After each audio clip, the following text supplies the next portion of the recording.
بسم اللہ الرحمن الرحیم الا ان اولیاء اللہ لا خوف علیہم ولا هم یحزنون الذین آمنوا وکانوا یتقون صدق اللہ مولانا العظیم وصدق رسولہ النبی الکریم الامین۔ ناظرین مکرم، حضور غوث اعظم کی شان پر مبنی پروگرام شان غوث اعظم، اور ہم بات کریں گے اولیاء کرام کے تقوی اور پرہیزگاری پر۔ حضور غوث اعظم شہنشاہ بغداد محبوب سبحانی سیدنا شیخ سید عبدالقادر الجیلانی الحسنی الحسینی قدس سرہ العزیز، آپ کا نام آتے ہی سب سے پہلا جو تصور اور خیال ہمارے ذہن میں ابھرتا ہے وہ تقوی اور پرہیزگاری ہے، جو آپ کو وراثت میں ملی۔ یعنی بعض اولیاء ہیں جو کسب سے اور ریاضت سے تقوی سیکھتے ہیں۔ حضرت محبوب سبحانی شیخ عبدالقادر جیلانی رحمۃ اللہ تعالیٰ علیہ وہ ہستی ہیں جو نسباً بھی حسنی اور حسینی ہیں، اور مشرباً بھی آپ صاحب حال، صاحب ولایت اور صاحب روحانیت ہستی ہیں۔ یوں لگتا ہے کہ تقوی جو ہے وہ آپ کے جینز میں شامل تھا، آپ کو وراثت میں ملا ہے۔ آپ کے والدین کا تعارف پڑھ لیجئے، والدہ کا تعارف پڑھیے تو وہاں بھی خود تقوی ان کی ذات پر رشک کرتا نظر آتا ہے۔ آپ کے والد گرامی کی سیرت کو دیکھ لیجئے تو عین عالم شباب میں وہاں بھی خود تقوی ان پہ فخر کرتا ہے۔ اور آپ کے آباء و اجداد کا تعارف اور سیرت پڑھ لیجئے تو حسنین کریمین رضی اللہ عنہما،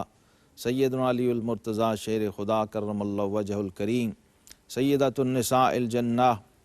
سیدہ فاطمہ الزہرا سلام اللہ علیہا، اور پھر نبی رحمت صلی اللہ علیہ وسلم کی ذات گرامی۔ آپ خود اپنے تعارف میں اس کا ذکر کرتے ہیں کہ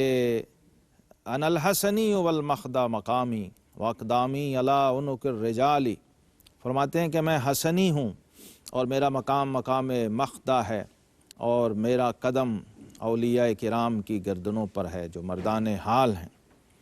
اور پھر فرماتے ہیں وعبد القادر المشہور اسمی وجدی صاحب العین الکمالی، میرا نام عبد القادر ہے جو مشہور ہے اور لوگ مجھے جانتے ہیں، اور میرے جد اعلیٰ نبی رحمت صلی اللہ علیہ وسلم صاحب عین کمال ہیں، یعنی جہاں سے ہر ایک کو کمال ملا، ہر ایک کو دولت کمال نصیب ہوئی، وہ گھرانہ ہے جس کے بارے میں امام اہل سنت نے کہا کہ تیری نسل پاک میں ہے بچہ بچہ نور کا، تو ہے عین نور تیرا سب گھرانہ نور کا۔ اور اعلیٰ حضرت نے حضور غوث پاک کی شان میں آپ کے نسب میں بڑی خوبصورت بات فرمائی کہ نبوی ذل علوی برج بطولی منزل، حسنی چاند حسینی ہے اجالا تیرا۔ سو آپ دیکھیے سیرت غوث اعظم پر نظر ڈالیے تو آپ کو قدم قدم پر تقوی، طہارت، ورع، زہد اپنے عروج کمال پہ نظر آتا ہے۔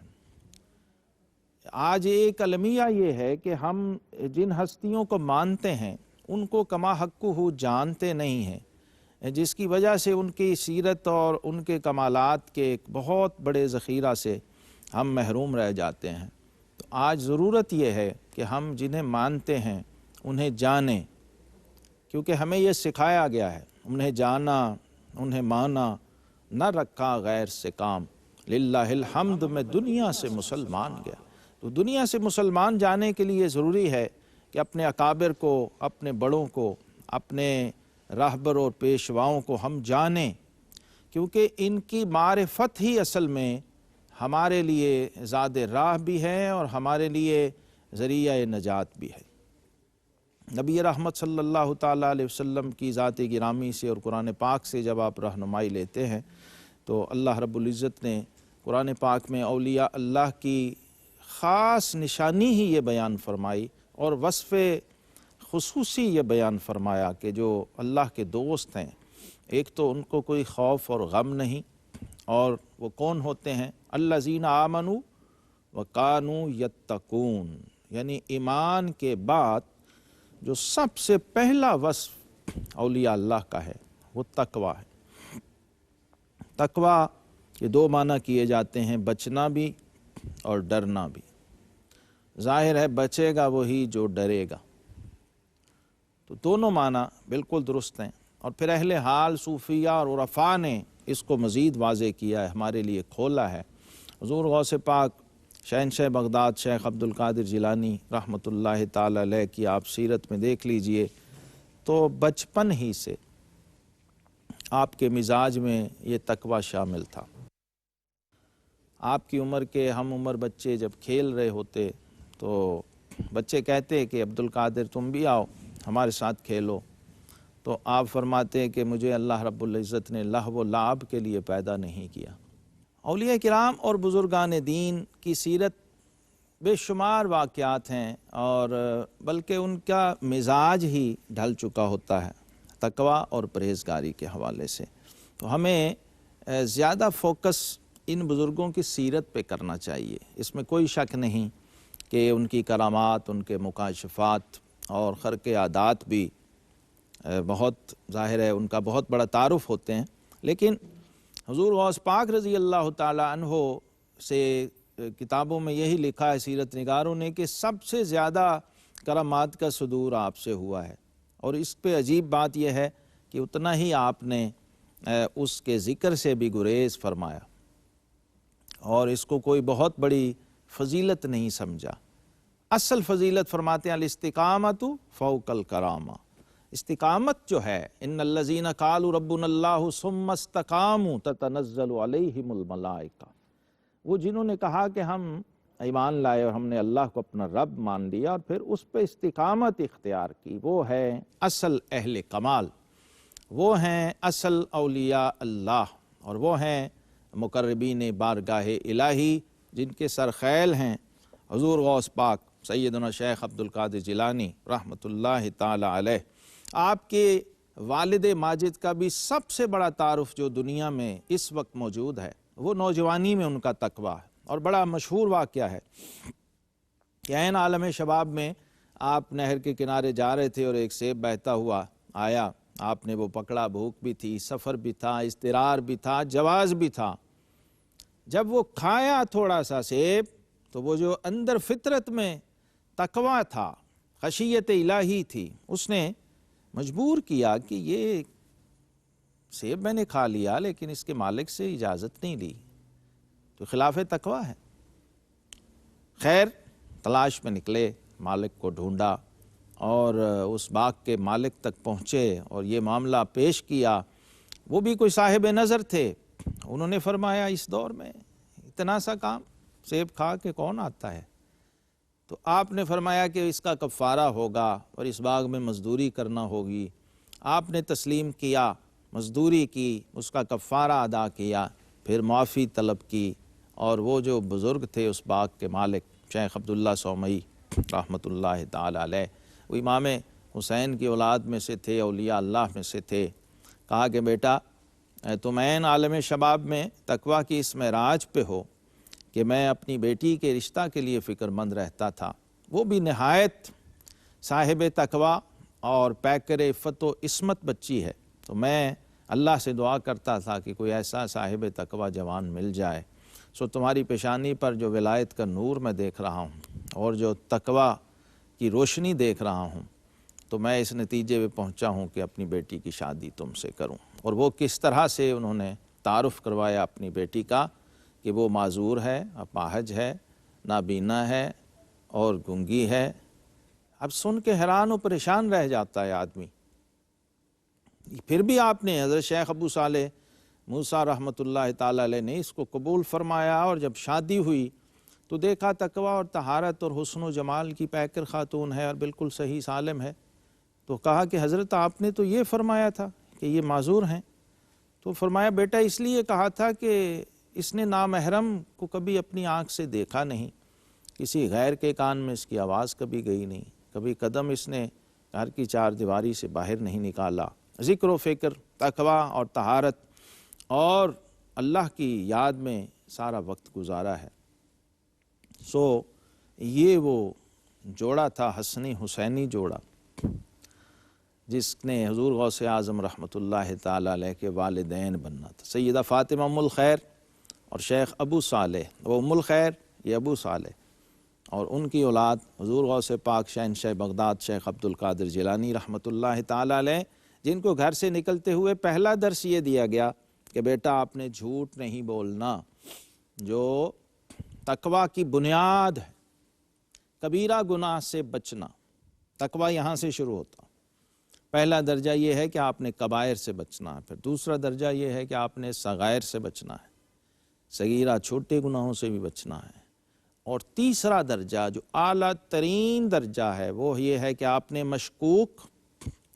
اور مشتبہ چیزوں سے بھی بچنا ہے، مشتبہات سے بھی بچنا ہے، جس میں شک اور شبہ بھی آ جائے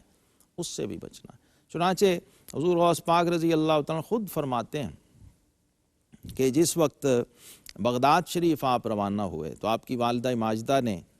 جو اشرفیاں آپ کی وراثت میں تھیں، 40 اشرفیاں، وہ آپ کے حوالے کیں اور نصیحت کیا کی کہ بیٹا زندگی بھر سچ پہ قائم رہنا ہے، صدق پہ، جو تقویٰ کی بنیاد ہے، تقویٰ کی روح ہے۔ صدق مقال اور عقل حلال، یہ ہیں دو ستون تقویٰ کے۔ سچی بات اور مزاج میں بھی سچ کا ہونا، صرف لفظوں میں سچ ہونا نہیں، آپ طبعاً مزاجاً اپنے رویے میں بھی صادق ہوں۔ اور دوسری چیز ہے عقل حلال، حلال اور طیب رزق اور پاکیزہ لقمہ آپ کے حلق سے نیچے جائے، اس کے بغیر تقویٰ کی روح نصیب نہیں ہوتی۔ تو آپ کی والدہ ماجدہ نے پہلا پلر اور پہلی بنیاد جو تھی وہ اسی وقت رکھ دی کہ بیٹا جھوٹ کسی حال میں نہیں بولنا، سچ بولنا۔ تو عین اس عالم اضطراب میں جب کہ وہ قافلہ لٹ رہا تھا اور سب لوگ افراتفری اور نفسا نفسی کے عالم میں تھے، عجیب و غریب کیفیت تھی، آپ نے جب وہ ڈاکو آئے تو انہیں کہا کہ انہوں نے پوچھا تمہارے پاس کیا ہے؟ فرمایا 40 اشرفیاں ہیں میرے پاس۔ اب جب انہوں نے تلاشی لی تو سچ کی عجیب و غریب برکت ہوتی ہے، حیرت انگیز نتائج اس کے سامنے آتے ہیں۔ انہوں نے تلاش کیا تو کچھ نہیں ملا، انہوں نے کہا یہ تو بچہ جھوٹ بولتا ہے۔ جب اپنے سردار کے پاس لے گئے، کہا کہ تم جھوٹ کیوں بولتے ہو؟ فرمایا میں جھوٹ نہیں بولتا، میری ماں نے مجھے نصیحت کی تھی کہ بیٹا جھوٹ کبھی نہیں بولنا، میں سچ بول رہا ہوں۔ 40 اشرفیاں میری والدہ نے اندر میرے کپڑوں میں سی دی تھیں، وہ نکال کے جب سامنے رکھیں تو اللہ رب العزت نے ان 40 ڈاکوؤں کے گروہ کو اس صدق، اس صفا اور اس تقویٰ کی برکت سے توبہ کی توفیق عطا فرمائی، ان پر خشیت اور گریہ کی کیفیت طاری ہوئی، اور اس سردار نے کہا کہ یہ چھوٹا بچہ ہو کے جھوٹ نہیں بولتا، اور مجھے زندگی کا اتنا عرصہ گزر گیا کہ اپنے ماں کی بات نہیں ٹال رہا، میں اپنے رب کی نافرمانی اور معصیت میں لگا ہوں۔ سو وہی لمحہ تھا اس کے رجوع کا اور توبہ کا، اور اہل سیر نے لکھا ہے کہ یہ 40 کے 40 لوگ مرتبہ ابدال پر فائز ہوئے، ان کو ولایت نصیب۔ پھر حضور غوث پاک رضی اللہ عنہ فرماتے ہیں کہ جب بغداد شریف پہنچے اور وہاں داخلہ لیا جامعہ نظامیہ بغداد میں، تو مدارس کے طریق کے مطابق ظاہر ہے وہاں پر صدقات و خیرات آ رہے ہوتے ہیں، زکوٰۃ آ رہی ہوتی ہے، اور لوگ لنگر کے طور پہ وہاں طالب علموں کے لیے خدمت بھی کر رہے ہوتے ہیں، کھانا بھی آ رہا ہوتا ہے، لیکن حضور غوث پاک رضی اللہ تعالیٰ کا جو مزاج تھا، جو آپ کا مشرب تھا، جس کی بنیاد ہی تقویٰ تھی، وہ یہ گوارا نہیں کرتا تھا کہ میں صدقے کی چیز کھاؤں۔ ایک تو سیادت کی نسبت اندر موجود تھی، زکوٰۃ و صدقات تو سادات کے لیے ویسے ہی ناجائز قرار دیے گئے ہیں، درست نہیں ہیں، آقا کریم علیہ السلام نے حرام فرمایا اپنی آل کے لیے ان زکوٰۃ کو، اور میل فرمایا۔ تو ایک تو وہ وجہ تھی، دوسرے تقویٰ تھا کہ مانگ کے کیسے کھائیں، ہاتھ کیسے پھیلائیں۔ وہ طالب علم جاتے تھے، لائن لگ جاتی تھی تو وہ لانگری جو ہے وہ کھانا دیتا تھا، روٹی، اور اس کے اوپر کچھ سالن ڈالتا تھا۔ تو آپ فرماتے ہیں کہ میں نے کبھی بھی اس لائن میں لگ کر ہاتھ پھیلا کے کھانا نہیں مانگا، اب وہ یہی انتظار میں تھا کہ یہ آئے تو میں دوں۔ اس عالم میں بعض دفعہ فرماتے ہیں کہ 6 دن 7 دن گزر جاتے تھے، اور میں پتے اور گھاس کھا کے گزارا کیا کرتا تھا، اور یہ چمڑی جو ہے، جلد، سکن سبز ہو جاتی تھی پتے کھا کھا کے۔ علامہ نے کہا کہ اے طائر لاہوتی، اس رزق سے موت اچھی جس رزق سے آتی ہو، پرواز میں کوتاہی۔ یہ معیار تھا ابتدا سے، بچپن سے۔ تو فرماتے ہیں اسی حال میں بے چینی جب ہوتی تو مسجد میں جاتا اور اپنے رب کے آگے سجدہ ریز ہوتا، اسے پکارتا تھا عالم اضطرار میں۔ اور بعض دفعہ اندر نفس سے الجو الجو کی آوازیں آتی تھیں، بھوک بھوک۔ تو فرماتے ہیں ایک دن میں اسی مسجد میں تھا تو دیکھا کہ تازہ اور فریش کھانے کی خوشبو آئی، چونکہ اشتہا تھی بہت کئی دنوں سے۔ تو دیکھا ایک بندہ توشہ دان میں کھانا باندھا ہوا ہے اور اس کو رکھ رہا ہے کھانے کے لیے۔ تو مجھے دیکھا، اس نے مجھے بھی دعوت دے دی، آپ بھی آ جائیے۔ تو آپ فرماتے ہیں میں نے مروتاً انکار کیا، پھر انہوں نے اصرار کیا اور مجھے اپنے ساتھ بٹھا لیا۔ اور العالم یہ تھا کہ وہ شخص جب لقمہ توڑتا تو میرا منہ خود بخود کھل جاتا تھا۔ فطری اور طبعی کیفیت یہ تھی، لیکن تقوی اور استقامت کا عالم یہ تھا کہ سوال نہیں کیا، مانگا نہیں۔ اس شخص نے مجبور کیا اور پھر کھانے پہ بٹھایا اور کہا کہ آپ کون ہیں؟ فرمایا میں طالب علم ہوں اور یہاں مدرسے میں پڑھتا ہوں۔ تو اس نے بتایا کہ میں تاجر ہوں اور میں گیلان کا رہنے والا ہوں، تو میں یہاں آتا رہتا ہوں بغداد شریف میں۔ تو ہمارے وہاں کے ایک بچہ یہاں اسٹوڈنٹ پڑھنے آیا ہوا ہے، میں اس کو ڈھونڈ رہا ہوں۔ تو فرمایا کہ وہ کون ہے بتائیے؟ کہا جی ان کا نام عبد القادر ہے اور وہ گیلان کے رہنے والے ہیں۔ تو آپ نے فرمایا وہ عبد القادر تو میں ہی ہوں جو عبداللہ سومئی کا نواسہ ہے۔ تو اس تاجر نے کہا کہ حضرت آپ طالب علم ہیں، یہاں پڑھنے آئے ہیں، آپ کی والدہ ماجدہ نے یہ مجھے 6-8 اشرفیاں دی تھیں اور کہا تھا کہ یہ میرا بیٹا وہاں پڑھنے گیا ہوا ہے، تو بطور اس کا خرچہ زیادہ راہ ختم نہ ہو گیا ہو، یہ آپ اس کو پہنچا دینا۔ میں آپ کو ڈھونڈ رہا تھا کئی دنوں سے، تو میرا اپنا بھی جیب خرچ ختم تھا، یہ آج انہی پیسوں میں سے میں نے کھانا خریدا تھا۔ تو اب سمجھیے کہ آپ میزبان ہیں اور میں آپ کا مہمان ہوں۔ تو حضور غوث پاک رحمۃ اللہ تعالی علیہ نے اللہ کا شکر ادا کیا، وہ کھانا کھایا اور کاؤن صاحب کو بھی کھلایا۔ اور وہ جو باقی اشرفیاں بچی تھیں، عجیب و غریب بات یہ ہے کہ وہ جا کے پھر غرباء میں، فقراء میں تقسیم فرما دیں، اور ساتھی ضرورت مند طالب علموں میں، اور اپنے رب پر تقوی اور توکل کی ایسی مثال اس عالم طالب علمی میں میری نظر سے نہیں گزری۔ اللہ تبارک و تعالی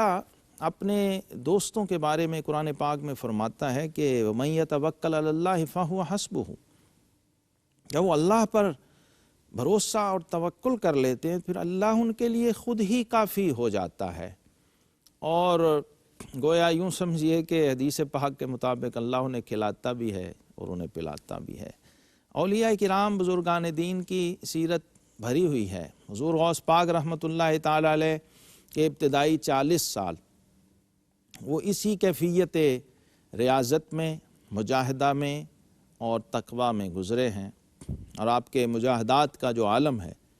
وہ پڑھ کر خود اولیاء اللہ، اہل حال بزرگان دین وہ بھی رشک کرتے ہیں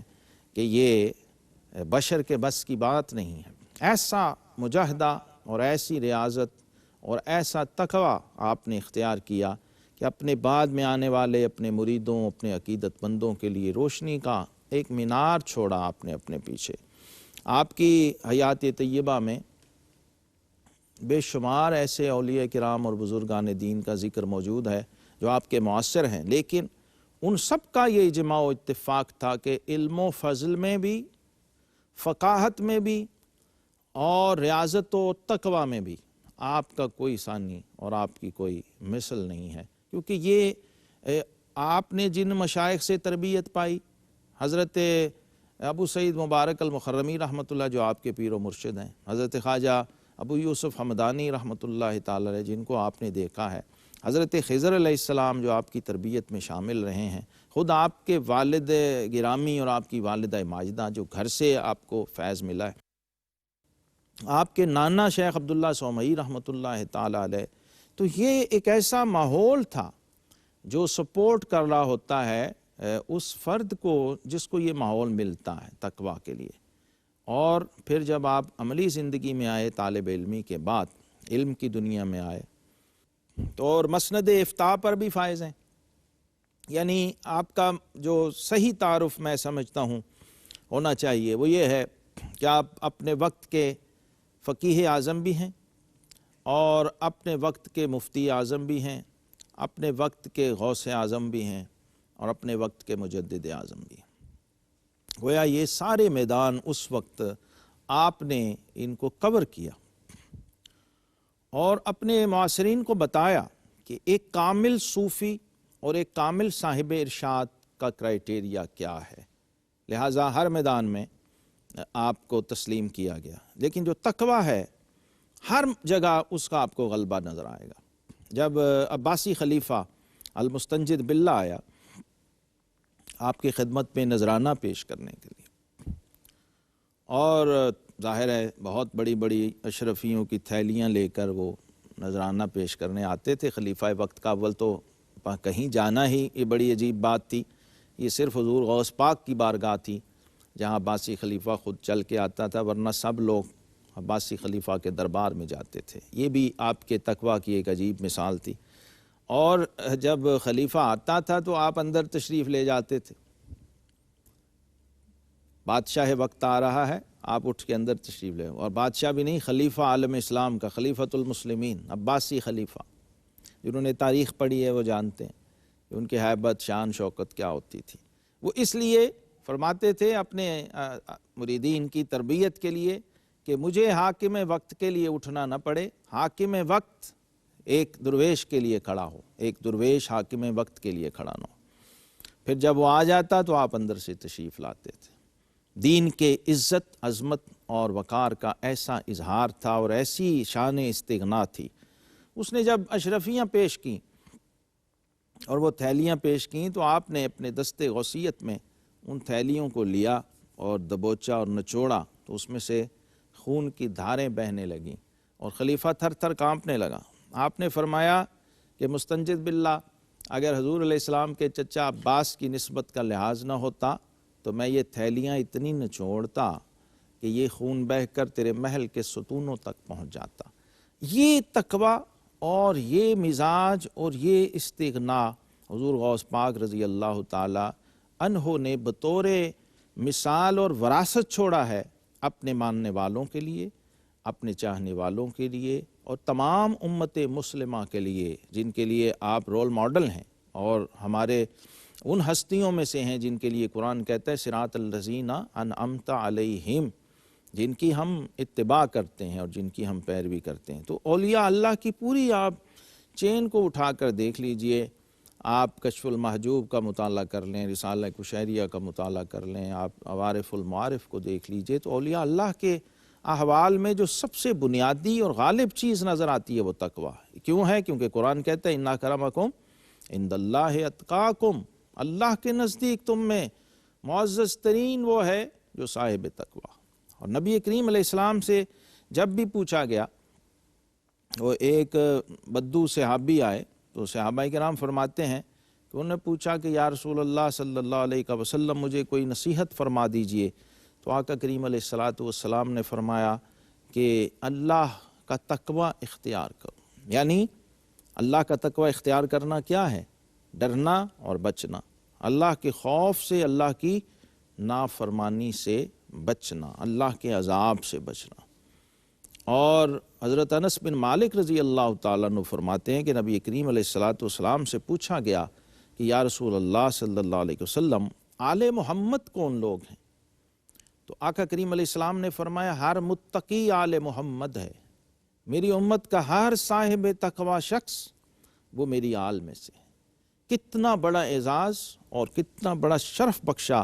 نبی کریم علیہ السلام نے اپنی امت کے صاحب تقوی شخص کو۔ اور پھر قرآن نے ایمان والوں سے خطاب کیا یا ایھا الذین آمنوا اتقوا اللہ حق تقاتہ ولا تموتن الا وانتم مسلمون، اے ایمان والو اللہ کا تقوی اختیار کرو۔ اللہ کے عذاب سے بچنے کے لیے اللہ کا خوف ہونا بہت ضروری ہے، اور حدیث پاک میں الایمان بین الخوف والرجاء، ایمان خوف اور امید کے درمیان ہے، اور یہی مومن کا کمال ہے کہ اپنے رب کی رحمت سے ہمیشہ امیدوار بھی رہے، نا امید بھی نہ ہو، اور اللہ رب العالمین کے جلال سے بے خوف بھی نہ ہو۔ اور یہی حال ہوتا ہے اللہ کے دوستوں کا، اولیاء اللہ کا۔ اور آقا کریم علیہ الصلوۃ والسلام صحابہ کرام علیہم رضوان کو یہ فرمایا کرتے تھے کہ انی اتقاکم للہ واخشاکم للہ، میں تم میں سب سے بڑھ کے اللہ سے ڈرنے والا ہوں اور تم میں سب سے بڑھ کے اللہ کا تقوی رکھنے والا ہوں۔ اس کی وجہ یہی ہے، وہ عارف کھڑی میاں محمد بخش رحمۃ اللہ فرماتے ہیں جنہ پریا سر تے تریا تو پیر ترن ڈر ڈر کے، یہ ہے نشانی تعلق کی، دوستی کی۔ وہ اتنا ہی زیادہ ڈرتا ہے جتنا مقرب ہے اور جتنا دوست ہے۔ ہمارے ہاں الٹ ہے، ہم سمجھتے ہیں کہ بے خوف ہو گئے اب کچھ کرنے کی ضرورت نہیں ہے۔ حضور غوث پاک کی آپ سیرت دیکھیے تو شیطان نے اٹیک کیا ہے اسی دوستی اور اس محبت اور ولایت کی آڑ میں کہ تم ہمارے بہت مقرب ہو گئے ہو،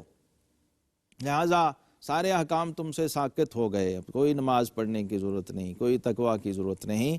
تو آپ نے فوراً لا حول ولا قوت الا باللہ پڑھا۔ یہ کیسے ہو سکتا ہے؟ تو شیطان جو تھا وہ جو غبار سا بنا تھا وہ چھٹ گیا، تو پھر اس نے دوسرا حملہ کیا کہ عبد القادر جیلانی تمہیں تمہارے علم نے بچا لیا۔ تو حضور غوث پاک رضی اللہ تعالیٰ فوراً فرمایا کہ لا حول ولا قوت الا ھذا من فضل ربی، فرمایا یہ میرا کوئی کمال نہیں، یہ میرے رب کا فضل ہے کہ وہ قدم قدم پہ ہماری پاسداری بھی کرتا ہے، ہماری نگہبانی بھی کرتا ہے اور شیطان کے اور نفس کے شر سے ہمیں بچاتا ہے۔ بنیادی کام یہی ہے۔ سیدنا بایزید بسطامی رحمۃ اللہ تعالی فرمایا کرتے تھے سالکین کے لیے، مریدین کے لیے، کہ جب بھی پرواز کرو دائرہ شریعت کے اندر رہ کے پرواز کرو، کہ اگر تم گر بھی گئے